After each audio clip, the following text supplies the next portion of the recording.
My name is Emily Carter, and right now, I'm sitting in an office I designed from the ground up. White marble floors, sunlight flooding through floor-to-ceiling windows, and a view of downtown Los Angeles that still takes my breath away. The soft hum of the city below mixes with the faint aroma of fresh espresso I keep on my desk. I run my fingertips over the silk of my navy blouse, grounding myself in this moment. It's funny. To anyone who steps inside here, I look like the picture of composure. Successful. Polished. Untouchable. But what they don't see are the scars. The words from my past that used to echo so loudly in my head. This little side hustle of yours is a joke, Emily. Grow up. Get a real job. My phone buzzes against the polished wood desk, pulling me out of memory. I glance at the screen. Mom. Then, almost instantly, another notification, Dad. A text this time. We're in town. Can we stop by? We want to see you. I exhale slowly, my manicured nails tapping against the phone. They don't know. Not really. As far as they're concerned, I'm still tinkering away at some cute little project on the side. They have no idea that the so-called hobby they mocked is now a multi-million-dollar company with 50 employees, global clients, and more zeros in the bank account than I ever imagined. And now they're coming here. To me. For the first time in years, I'm the one holding the power. I wasn't always the woman who owned this skyline view. In fact, there was a time when I barely owned myself. I was 22, fresh out of college, sitting at the long oak dining table in my parents' suburban Virginia home. The smell of Mom's pot roast should have been comforting, but that night it clung to the air like a weight I couldn't shake. So, Dad said, cutting into his food without looking up, "Have you finally applied to some real jobs?" I swallowed hard, my fork trembling slightly in my hand. Actually, I've been working on something. An online shop. I design and sell handmade planner templates, digital ones. I've already had a few customers. Mom's laugh came fast, sharp. Oh, Emily. You can't build a future off of doodling in notebooks. That's not a career, that's a hobby. Dad's words stung more. We didn't pay for your degree so you could waste time on a side hustle. Grow up. Be practical. You're not going to make a living off the internet. I felt the lump rise in my throat, hot and heavy. My fingers curled tightly around my fork. I wanted to shout, to defend myself, but my voice betrayed me, soft and shaky. I think it could turn into something. Their silence was worse than yelling. The dismissal in their eyes burned. That night, I retreated to my childhood bedroom, tears blurring the glow of my laptop screen. My best friend, Claire, called me after hearing how dinner went. She said, her voice firm. Don't you dare let them write your story. You've always had an eye for design. If you believe in this, really believe in this, you fight for it. She was right. And when I hung up, I saw the little silver locket my grandmother had given me years before. Inside, etched in fading script, were the words, "Make your own way." I held it in my palm for a long time that night, the cool metal steadying me. It felt like my grandmother was whispering across time, reminding me that strength ran in my blood. The next morning, I made a decision. I wasn't going to let their doubt define me. I packed my car, left Virginia, and drove cross-country to Los Angeles with nothing but 2 suitcases, my laptop, and that locket around my neck. It was time to prove them wrong. Los Angeles didn't greet me with open arms. It greeted me with a dingy studio apartment that smelled faintly of mildew, a mattress on the floor, and a landlord who only accepted rent in cash. I remember lying awake that first night, staring at the cracked ceiling, wondering if I'd made the biggest mistake of my life. By day, I worked a front desk job at a co-working space just to cover bills. By night, I became someone else entirely, headphones in, laptop glowing, fingers flying across the keyboard as I designed templates, planners, and digital downloads. The hours blurred together. I lived on instant ramen and coffee so strong it made my hands shake, but the fire inside me burned hotter than exhaustion. At first, sales were almost laughable. $10 here, $15 there. Barely enough for groceries. But each notification, "You made a sale," lit me up.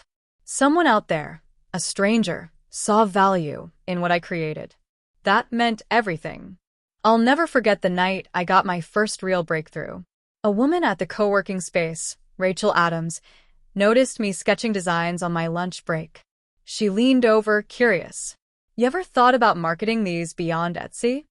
I shrugged, embarrassed. "It's just a side thing." Rachel smiled. "Side things become big things if you take them seriously. I work in branding, let me help you." She became my first mentor.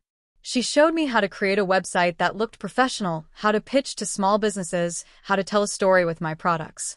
With her guidance, I landed my first real client, a local boutique that wanted custom planners for their brand. When that check cleared, $500, I cried in the bathroom at work, clutching the paper like it was gold. But the grind never got easy. There were nights when orders piled up and I thought about quitting. Nights when my bank account dipped so low I had to choose between electricity and groceries. Every time, my parents' voices echoed in my mind, "This is a joke. Get a real job." And every time, I answered back, not to them but to myself, "Watch me." The wins came slowly but steadily. My designs got featured on a productivity blog. A YouTuber with 500,000 subscribers used my planner in her morning routine video, and suddenly my inbox overflowed with orders. I hired one assistant, then two. My side hustle wasn't just a shop anymore, it was becoming company. And yet, when I called home, I never told Mom and Dad the full story. I'd brush it off with vague lines like, "Oh, I'm just keeping busy," or "The little shop is doing okay." Part of me wasn't ready. Part of me wanted to wait until the success was undeniable, until I could lay it in front of them like undeniable proof that I was never a failure. So I worked in silence, building an empire brick by digital brick. The hustle they mocked? It was quietly growing into millions. The knock on my office door came just after lunch. I'd been reviewing a proposal with my assistant when my phone buzzed again. "Mom and Dad, we're here." I smoothed the front of my blouse, heart pounding harder than it had in years. For a woman who had negotiated six-figure contracts, why did the thought of facing my own parents make me feel like that trembling 22-year-old again? "Send them in," I told my assistant, my voice calm though my palms were damp. The door opened, and there they were. Mom in her pastel cardigan, Dad in his pressed khakis, both looking exactly the same and yet suddenly smaller. Their eyes darted around the room as they stepped inside, their expressions caught between curiosity and confusion. My office wasn't ostentatious, but it was mine. White marble floors. A wall of framed features from Forbes, Entrepreneur, and Fast Company. Custom shelves lined with colorful planners, journals, and merchandise. The empire they once mocked, now on proud display. Mom's mouth parted slightly. "Emily, this place is..." Dad trailed off, his gaze landing on the award that read, "Top 40 under 40 Entrepreneurs in America." I let the silence stretch, enjoying the way their eyes struggled to take in everything. The assistants typing away outside my glass wall, the skyline behind me, the logo etched in silver above my desk. Carter and Company. Productivity Designs. Finally, Dad cleared his throat. "So, you're doing well." I leaned back in my chair, folding my hands. "Well?" "Dad, this side hustle you told me was a joke is a multi-million-dollar company. We have clients in 12 countries. We just signed a partnership with a Fortune 500. And those templates you laughed at? They've been downloaded by over 1 million people worldwide." The room went still. Mom blinked rapidly, her face pale. "But we thought you said it was just something small." "That's what I let you believe," I said softly, my voice steady but laced with steel. "Because you never cared enough to ask. You wrote me off before I even had the chance to prove myself." The weight of my words settled like thunder. Dad shifted uncomfortably, his usual confidence crumbling. "Emily, we just wanted you to be secure. We didn't mean to." "To what?" I cut in. "To mock me? To make me feel like I wasn't enough unless I followed your blueprint? You couldn't see that I already had the vision. I just needed support." Mom's eyes welled with tears, but she stayed silent. I stood, walking to the floor-to-ceiling window behind me. The city stretched wide, alive and humming. Every late night, every rejection, every moment I thought I couldn't do this, I carried your voices in my head. But instead of breaking me, they pushed me harder. And now, I turn back to them, chin high. Now I stand here not in spite of you, but because I refuse to let your doubt define me. For once, they had no answer. They looked at me, not as the daughter they once lectured at the dinner table, but as the woman who had built something extraordinary. The silence that filled the office wasn't awkward anymore. It was power. Mine. For a long moment, none of us spoke. My parents stood there in silence, glancing between each other, as though unsure how to navigate this new version of me. The old Emily, the one who flinched at their words, who shrank under their disappointment, was gone. Mom was the first to break. Her voice cracked. Emily, we didn't realize. We thought you were throwing your future away. And now, seeing this, we're proud. We really are. The words should have soothed me, but they felt thin, like paper after rain. I remembered every dinner where my dreams were a punchline. Every time I stayed quiet just to keep the peace. Pride now didn't erase what it cost me then. Dad cleared his throat. If there's any way we can help, any way we can be part of this, just tell us. I let out a slow breath, walking back to my desk. I pressed my palms against the cool marble, grounding myself before meeting their eyes. You want to be part of my life? Then things have to change. They exchanged wary looks.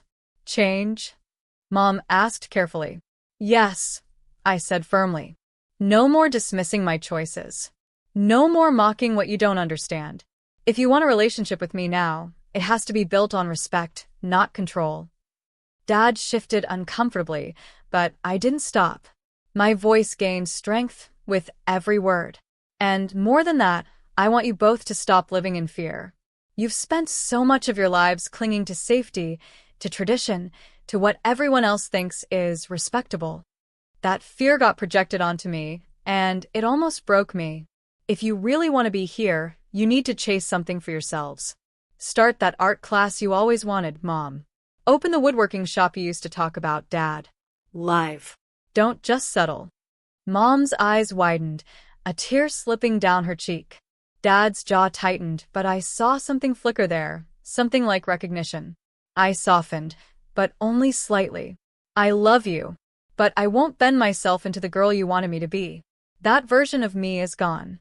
If you want to know the real Emily, the woman who built this company, you have to meet me here. On my terms. The silence that followed was heavy, but not hostile. For the first time, it felt like they were actually listening, not to argue, not to correct, but to understand. Mom nodded slowly, her voice barely above a whisper. You're right. We don't want to lose you again. We'll try. I studied them both, searching their faces for sincerity. Finally, I leaned back, letting the tension ease just a fraction. Then maybe we can start over. But this time as equals. The shift was clear. For the first time in my life, I wasn't the child begging for their approval. I was the woman setting the terms. And they were the ones asking to stay in my world. The days after that meeting felt strangely lighter. For years, I had carried the weight of their doubt like a stone in my chest. Now, for the first time, I'd set it down. It didn't happen overnight, of course. Old habits take time to break. But slowly, I saw little changes. Mom texted me pictures of her paintings, messy and bright, colors she once only dreamed of putting on canvas. Dad sent me a photo of a small wooden birdhouse he'd crafted, his caption awkward but proud. First attempt. Not bad, huh? It wasn't perfection, but it was movement. And for me, that was enough. One quiet evening, I sat in my office after everyone had gone home. The city sparkled outside my window, alive with possibility. I reached into my drawer and pulled out the silver locket, my grandmother's gift, the one that had carried me through nights of doubt and despair. I clicked it open, tracing the tiny engraving with my thumb. Make your own way. I smiled, because I had. The little girl who once trembled at the dining room table, desperate for approval, was gone. In her place stood a woman who built an empire from pixels and persistence, who turned every sneer and every doubt into fuel. And for the first time in a long time, I didn't feel anger toward my parents. I felt something stronger. Compassion. They had lived their lives by limits, but I had chosen not to. Maybe, just maybe, my journey could give them permission to rewrite theirs. I snapped the locket shut and set it on my desk. My reflection in the glass window looked back at me, steady, confident, free. The truth is, I didn't need their approval anymore. I never did. But hearing them say they were proud, well, it was nice to know that sometimes even the hardest stories can find a new ending. I stood, gathering my things, ready to head home. As the lights in the office dimmed, I whispered the words I wished I could tell my younger self. They mocked my side hustle. Now it's worth millions, and so am I.